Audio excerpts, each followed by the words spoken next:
Hi and welcome to Study Room. I am Prataksha, your history teacher, and today I'll be discussing with you the last chapter of history that is enlisted in your grade 10 syllabus, print culture and the modern world.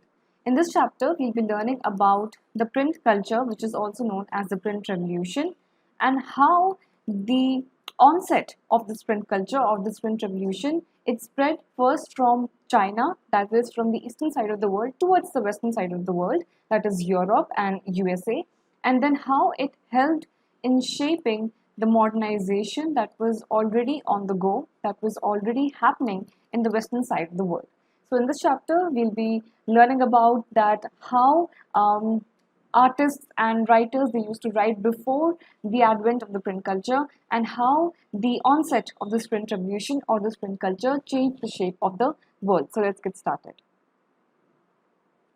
History of print has shaped the contemporary world. These are the questions that we'll be learning in this chapter. What is this history? What is the history of print culture that we are going to learn about? And when did print culture started to circulate? How did it started to circulate? What were its large-scale impacts? What were the consequences? How did the public react? Okay, so you can look at this aspect of history by understanding the social movement, or rather the social impact that was unleashed whenever something or the other technological advancement was brought upon the world, right? So here, like you can see in this picture, that people, they are reading the manuscripts, they are reading the texts, and they are dictating as well. Okay, some are writing, some are reading, some are enlisted, engrossed in reading, in hearing as to what is being read. Okay, so this chapter is nothing but just to give you an idea that when this print culture it happened. Now whatever books you're using, those are printed very efficiently, right? But earlier, the people used to write on handwritten manuscripts on palm leaves. All right, so how this gradually shifted, how this gradually changed with the onset of technology, with the onset of advancement of modernization, and then how did every grade of the society reacted towards it, be it women, be it the working class, or be it even the elites or the rich people, the aristocrats, right? So this is what all you'll be learning in this chapter. The first printed books, like I had told you in the beginning, that this onset of, or the ideology of books that can be printed, that was brought about firstly in China, and then it was you can say transmissed, or you can say it was transformed towards the western side, towards the European side. Transformed into what? Transformed into big machineries that could actually print books very efficiently. All right, but firstly in China, wood blocks were used to initiate the process of printing, right? What were these wood blocks? These wood blocks were nothing but engravings were done on pieces of wood, right? Engravings, the pieces of woods, fine pieces of woods, they were collected and they were chiseled. The alphabets, the different Chinese alphabets, they were chiseled into the wood, they were engraved into the woods, and then those engraved pieces, they were covered with ink, and then that inked wood was pressed onto soft paper, and that was how the early Chinese, they used to print books, they used to write books. So of course there was this handwritten documents that was already in circulation, but apart from that, the Chinese also discovered this wood blocks, and these wood blocks, they were chiseled, they were engraved, writings, they were carved onto them, alphabets, letters, different letters, and then they were inked, and that was pressed onto the soft paper. Okay, so this was how the very first formulation of the idea of printed books came about in China, and this use of print diversified by the 17th century as urban culture boomed.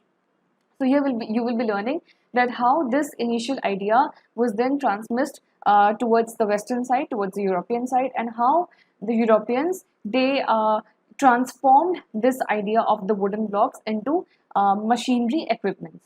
Okay. Shift to mechanical printing was brought about later in the 15th century, in the late, or you can say in the mid 1400s.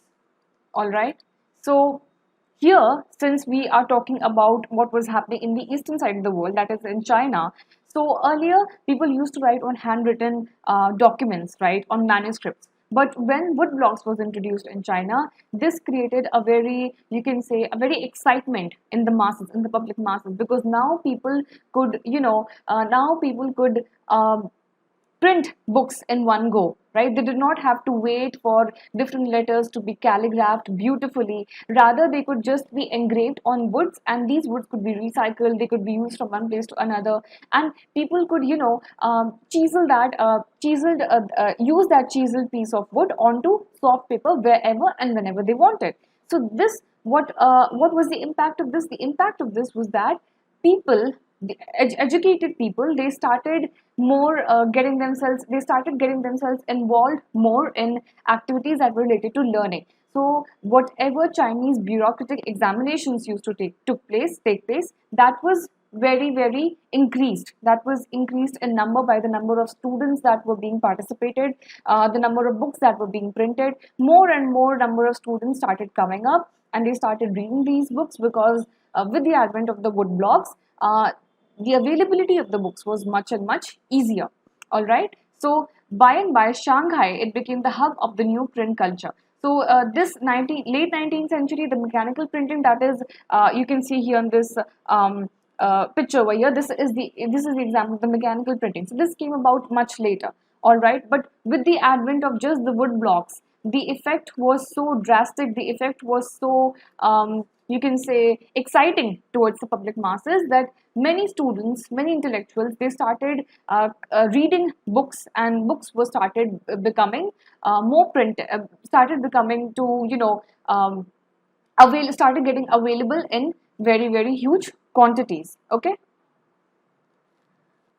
Then from the China side, this new technique of printing books via the help of wood blocks from China, it got shifted to Japan, got introduced to Japan. Okay, and in Japan, Buddhist missionaries from China were the one to transmit this idea into Japan. All right, so it was around AD 768 to 770 that printing culture was started to develop in China as well.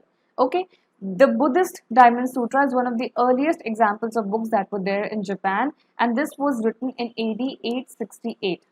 All right, so first of all, print culture that enabled the books to be available on every scale. All right, but by and by, not just books, but also printing started on textiles. Printing started on playing cards, on paper money. So now, whatever piece of items that you see around you, right? You have your newspaper, you have your pamphlet, you have your advertisement scrollers, right? You have letters, you have so many articles, you have magazines, okay, journals. All right, so everything now is very efficiently available to you. It's available to you in bulk. All right, but when this printing culture, this idea of printing was just beginning to take shape, just beginning to develop, then printing was of course first started in books, but gradually it also started shifting towards various other products such as textiles, such as other small illustrating pieces of idea, where all the items could be decorated, could be beautified, and could be available for the fanciful use of the audience, especially towards the upper castes. Okay. Tripitaka Koreana is one of the Korean collection of Buddhist scriptures. Okay, and it's very old, but it was engraved on 80,000 wood blocks. You can see here in this photo over here, the paper, the print that you see here on this paper is actually the print that was that was done via these wood blocks. So 80,000 wood blocks were used to make this Tripitaka Koreana, and this was enlisted in the UNESCO's. This was enlisted in the UNESCO's Memory of the World Register. Okay, because these books, because these booklets, or whatever you may want to call them, these were very old, and these were the foremost products of the printing culture. All right, that was initiated, okay, firstly in China, then in Japan, and then in Korea. Okay, so from China it spread to Japan and to Korea, and then towards the western side of the world. So because this was, you can say, the foremost example of the printing culture, so this is registered in UNESCO's Memory of the World Register, where you can see here this picture, this piece of paper, this is preserved there. Okay. Ukiyo print. Now, different kinds of print culture started happening. I told you, right, that first the impact of this printing culture was seen in books, but by and by, from books, it also spread to textiles, and it also spread to various paintings or illustrations, right? Because during the earlier period of, say, the 12th century or the 13th century, all right, people were not used to the idea of advertising, people were not used to the idea of a newspaper, right? But these ideas were coming up slowly, and there are always some nascent items, there are always some nascent, you can say, commodification that was already taking place before the products that you use right now, be it pamphlets, be it newspapers, they could come. All right, so ukiyo print was initiated by a Japanese painter whose name was Kitagawa Utamaro. Okay, Kitagawa Utamaro. This was his name, and the kind of painting that he did via print culture, that was the ukiyo prints. It is also known as the pictures of the floating world. So in this kind of paintings, or in this kind of you can say printed illustrations, he depicted lives of the modern world, or you can say lives of the urban world, if not modern. All right, and this he illustrated via the use of paintings, via the use of print culture. So what used to happen in those times, that there were some publishers, okay, who had this idea, who had this conception that these are the kind of paintings that I want. Okay, so they used to hire artists and used to tell them that this is the kind of print I want, this is the kind of paintings I want based on this theme. All right, then certain people were hired in order to, chisel the wood gravings, chiseled the engravings of onto the wood blocks, that based upon the blueprint that the painters or the artists provided. All right, and then finally those wood blocks were inked, and that was pressed onto the paper, and that is how the print culture in what you can say is paintings or illustrations that came to happen. All right, so they were commissioned, publishers, they commissioned artists, and artists gave their idea towards those people who used to engrave or carve onto the woods. And so, during all this transmission, of course, the uniqueness of that painting, the uniqueness of that illustration, that was of course lost, because you cannot actually replicate what you draw via your hand onto a piece of wood. Okay, it was of course done to a very finer detailed extent, but it was not so perfect all the time, right? So, but nevertheless, this came about, and this, you can say, paved the way onto how people would take upon the idea of illustrations and paintings in the later centuries. So the basic concept of the ukiyo print, that was the pictures of the floating world, or that was the depiction of ordinary human experiences. So you can see here in this print over here, these women, they are Japanese women, they are involved in their day-to-day lives. This is an extent, or you can say this is a depiction of these women carrying on an urban livelihood. Okay, so they are involved in their respective work, and just the idea of encapturing this very ordinary experience, this very ordinary routine onto you can say paper or onto woods, was actually very impactful towards the later painters and later illustrators, such as artists such as Monet and Van Gogh in Europe. Okay, so this is how print culture, be it in books, be it in paintings, or be it in textiles, other kinds of illustration, that came about in China, and from China it spread to Japan and then to Korea. now that we have learned that how the initial print culture, it came about in China, Japan and Korea, we'll be learning that how this print culture was then transmitted, was then, you can say, given more shape towards the European countries, towards the modernized countries such as England. All right, so it was Marco Polo. He was an Italian, and after his voyage to China, when he came back to Italy, he had learned about all those woodblock culture, that print of woodblock technique that Chinese used to do, and then he introduced that technique into Europe, into Italy. So now, if you may remember, in the last chapter we had discovered the Silk Route, right? And what was the Silk Route?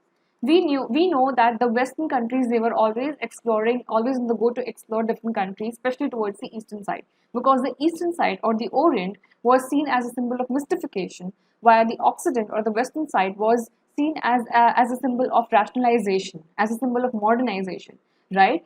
So when the eastern western people, they used to trade with the eastern people via via taking up their silk cargoes, via taking up spices and all those kinds of exotic products, that all that we have learned basically in the previous chapter.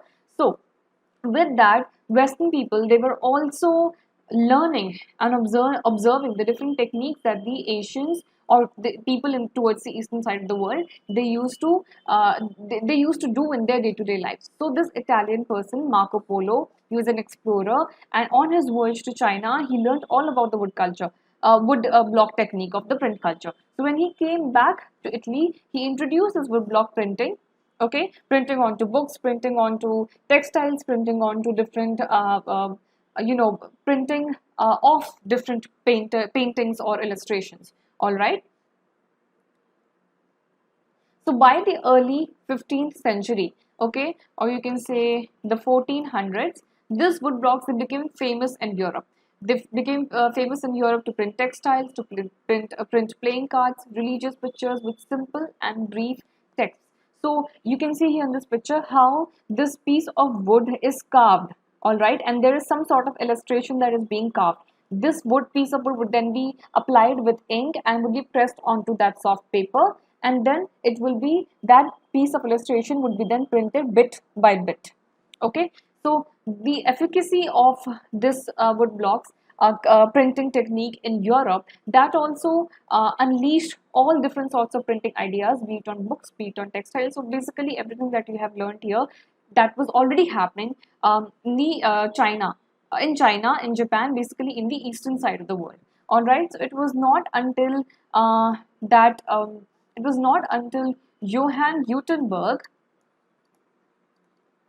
it was not until Johann Gutenberg he introduced the concept of amplifying, or basically introduced the concept of transforming this idea of print culture into such a technique that could be used to print books on a large scale, and we'll be learning all about it.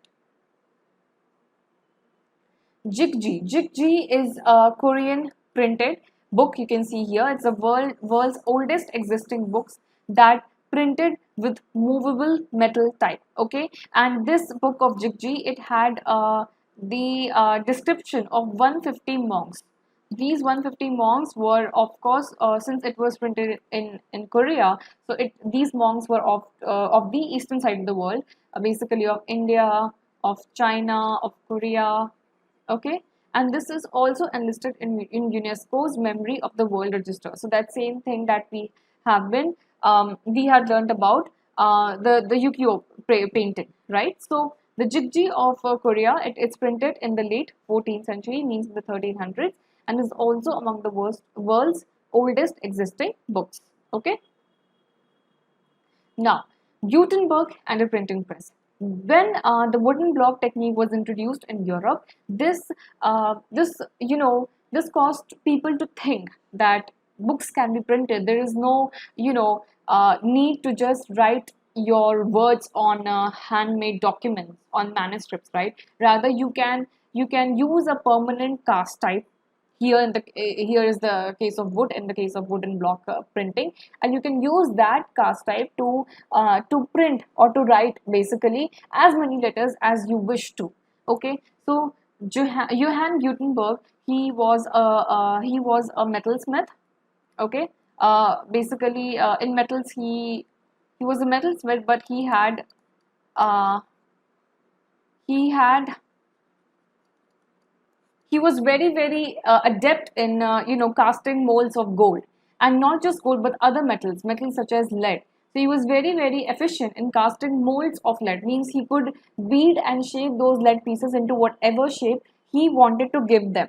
All right, so he was the first person that thought about that he could make a printing press via replacing that wood blocks with metals. So basically, the casting of letters or alphabets that you had on those wood pieces would be replaced by metal plates, and these metal plates would then be caused to print onto papers. All right, and since he was using machineries now instead of wood, so he had also developed. You can see here, I think, yeah, you can see here in this picture that with the use of this lever that you see here, all those this is this the main chunk of metal that you see here in the center. This was the piece on which different metal plates were you can say fitted or adjusted onto the bottom. So when he used to rotate that lever, okay, different metal plates used to revolve or rotate.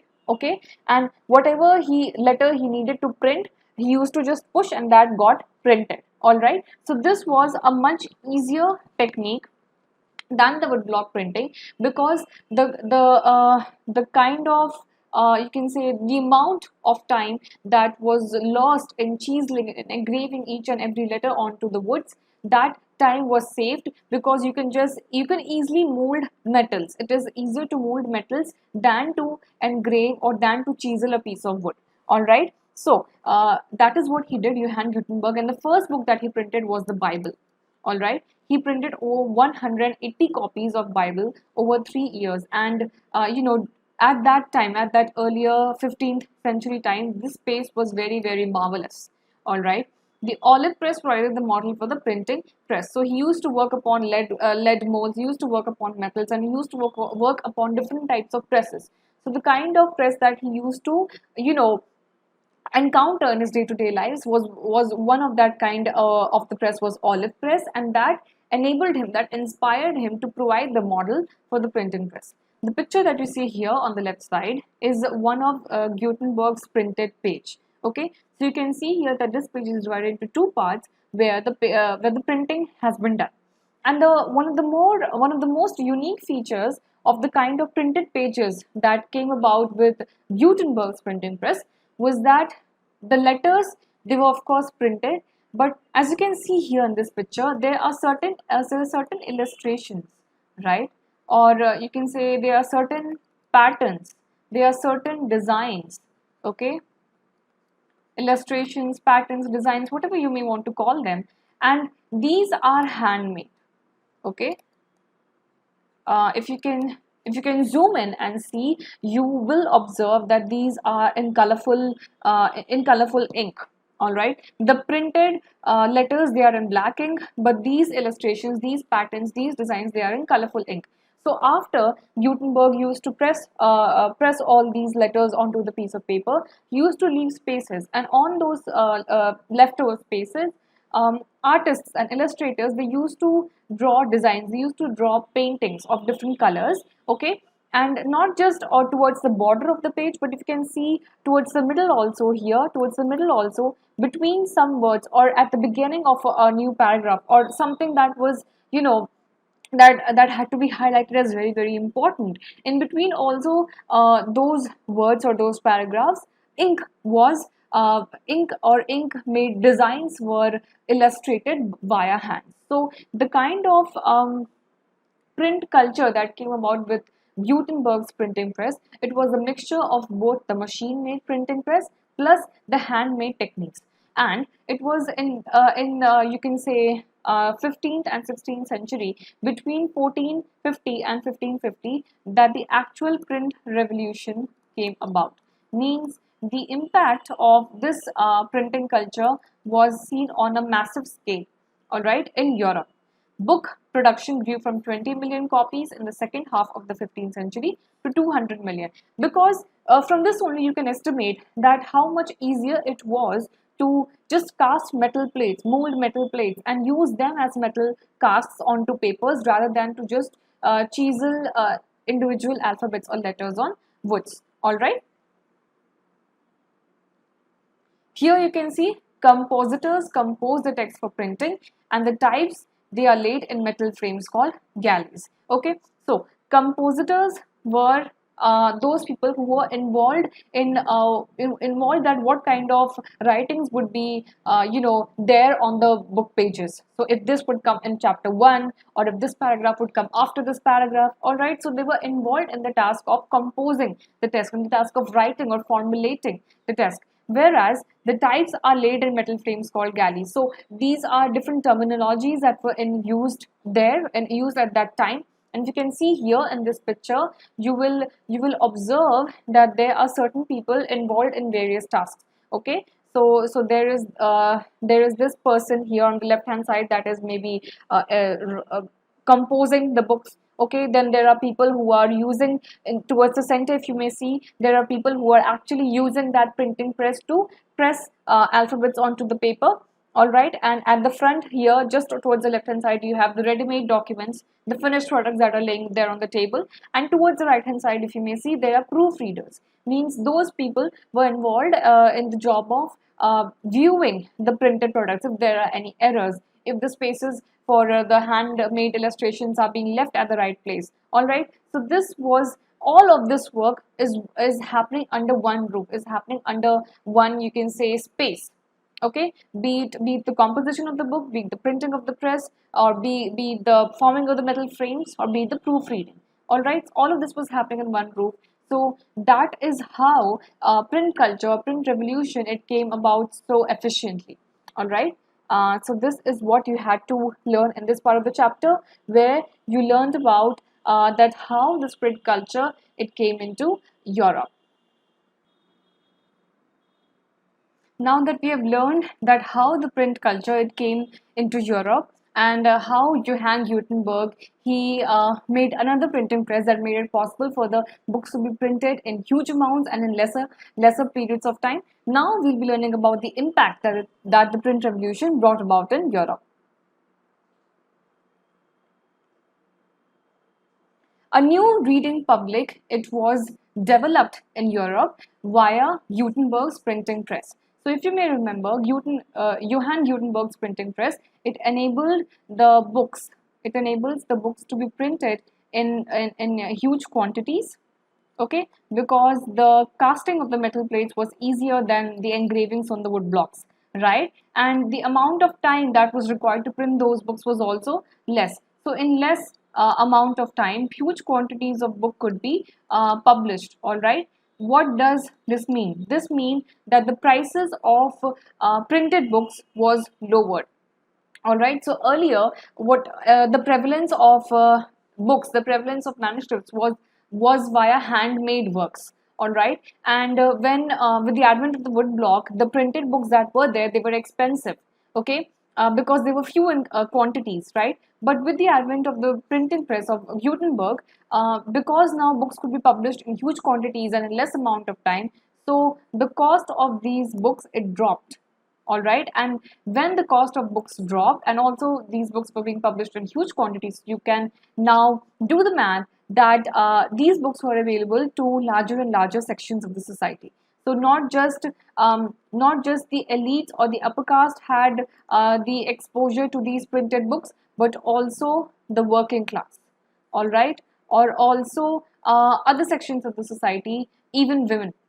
Okay, so I'm repeating this concept to you again, that earlier when wood blocks was introduced as a printing technique, that used to take time for the books to be printed via that method, right? So it was time taking. So only a few sections of the society were exposed to that sort of printed books. Okay, only the elites or only the rich people, the upper caste people. But with the advent of the printing press by Gutenberg, books were being printed in huge quantities and in less time. So the cost of the printed books, it fell, and because the cost fell and books were in huge quantities, so the books were now available to not just the elites or the richer people, but also the working class people, to the lower class people, and to women as well. Okay, now in those periods, that is in the 15th century and in the 16th century, the literacy rate of Europe was not so high. And you can of course guess why it was not so high, because there was no printed books, right? Because in order to learn certain scriptures and in order to learn about certain textual knowledge, people had to listen, people had to orally listen from those people who were very very erudite. Okay, but now that books had books were flourishing in Europe, in printed via the printed culture, so now it could enable those people, those illiterate people, or those lower class people, to also read and gain knowledge. Okay, so when the print culture or when the printing press was on the go, that is in the 15th century, in the 16th century, the literacy rate of Europeans, that was not so high, and only a selected people, even though books were available to working class and elites and everybody, so irrespective of that, only a few people who had the actual knowledge to read those books, they were able to transmit knowledge orally. Okay, so, in order to amass people, to read books, what do the printing press people they thought of? They thought that we could print popular ballads and folk tales and illustrated books. Okay, because literacy rate was low, so these printing press people they thought that we could print those popular culture, or those stories, those fictions which could actually attract masses, so that even though one member of the family is educated, okay, that would enable, or that would lure that one member to buy the book, buy the printed book, and then read out to his family members, or even read in his own or in her own private space. Okay, so that is why, and that is how printing of popular ballads, means those historical lyrical account, okay, folk tales, stories, cultural stories, and illustrated books, like you can see here in this photo, illustrated books that had certain paintings or certain illustrations, like it is over here. There is a goddess in the center, and accompanying these goddess on both the sides, there are also other angels. Okay, and they are towering over these common people. Okay, so this is what was happening when the printing press people they started luring people to read more and more books via folk tales, via illustrated books. Okay, then there was other kind of change that was also happening, that was the Protestant Reformation. So now you have already seen that the oral culture of the transmission of knowledge that was prevalent before the printing press, it got mixed up with the print culture. Okay, with the advent of Gutenberg's printing press. So people who were exposed to knowledge, they started buying books and they started orally transmitting knowledge, till all those people who were illiterate, they also started reading, they also started gaining knowledge. So this was all happening in the 15th, 16th, and towards the earlier years of the 17th century. All right. So Martin Luther, he wrote 95 theses in 1517, criticizing practices and rituals of the Roman Catholic Church. The other effect of this oral plus print culture that had now become prevalent, or that had now become dominant via Gutenberg's printing press, the effect or the impact of this was that people were exposed to varying sites, or varying, you can say, arguments. All right, in those times, Catholicism, okay, I will write here for you. Catholicism, the form of this tenet of Christianity, that this was prevalent in Europe, and this was a very extreme, okay, and this was a very, you can say, conservative form of Christianity. All right, so there were always some section of the society who had opposing or differing, or you can say varying arguments than what was dominant. Okay, so in those times, in those 15th, 16th centuries, Catholicism was dominant, Catholic Christianity was dominant, and the church was also Catholic Church. Okay, so these people, they were extremes, they were extremists, they were conservative, they were orthodox, they were not they were not open to flexibility, they were not open to various views that other people of the society may harbor, and they were not open to the viewpoint that other people may not agree completely to the kind of viewpoint that they held.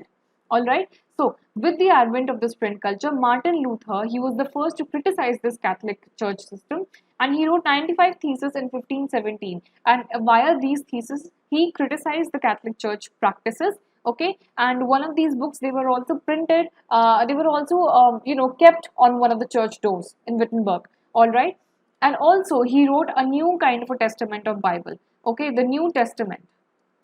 So earlier there was the Bible was a very Bible was the kind of, you can say, scripture that was also somewhere or the other related to some sort of orthodoxic conservatism or extremism. Okay, so when Martin Luther, he started criticizing this Catholic Church system, he also wrote a New Testament, and this New Testament, owing to this Odal plus print culture, it became so famous that in a week 50,000 copies of this New Testament were sold. So it challenged the church to debate his ideas. It challenged the church to view upon the varying arguments that people harbored, and that was voiced by Martin Luther. Okay.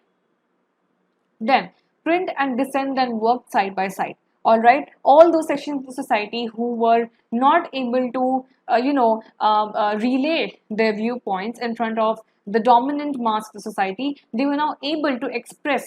They were now able to express their ideologies. Okay, they were able to express their viewpoints, their arguments. All right. So the Roman Church, or you can say the Catholic Church, all right, they began its inquisition to repress heretical ideas and began to maintain an index of prohibited books. So, when Martin Luther and others like him, they started challenging the practices of the Orthodox Catholic Church, the Catholic Church or the Roman Church, they started, you can say, prohibiting, okay, and they started restricting, or they started a surveillance where all those books that were seditious. Okay, seditious means against the government or against the dominant viewpoint here, the church dominant viewpoint of the church, that is about Catholicism. Okay, so they started repressing these heretical ideas, these ideas that were opposed to their Catholic viewpoints. All right, and then they started prohibiting those books. They started imposing a ban on those books. They started surveilling what kind of books are being printed. All right, so print and dissent then worked side by side. You can say from the 16th century. Okay. Write briefly why some people feared that the development of print could lead to the growth of dissenting ideas. So this we have discussed. Now we have discussed about Martin Luther, that how he was developing his viewpoints against the Catholic Church. So one sort of society, or one part of the society that feared the development of print could lead to the growing dissent, that was of course the Catholic Church. Okay, but there were also certain intellectuals, there were also certain you can say educated personas that were somewhere or the other apprehensive of this print culture, the consequences of these print culture, and one of them was Erasmus, also a scholar. Erasmus was also a Latin scholar of the 16th century, okay, means of the 1500s. And why he was apprehensive of the print culture? He was apprehensive of the print culture because he thought that some people who are very, very prone to stupidity, okay, or some people who are very, very equipped to slander certain religious ideas. So Erasmus, mind you, was also a Catholic reformer, means he was also somewhere or the other against the Catholic Church, but he was always different in viewpoints. He was always differing in viewpoints than Luther. Okay, so he was not completely in support of Luther. Okay, so Erasmus, he was against stupidity, he was against slanderous idea. Slanderous idea means those ideas that could harm religious sentiments. So he was religious, but not his religious ideology was different than that of Catholic Church, but not you can say not 100% equating towards that those of Luther. So he was an intellectual, he was a scholar, and he was against this you can say the stupidity, this slanderous ideas that some people could write or some people could express via the advent of the print culture. Okay, so this was all that you had to learn in the impact of the print culture. There are certain other impacts as well that came about when novels were being introduced, especially in the 1700s, towards starting the 1700s. This we'll be learning in the next part of the chapter.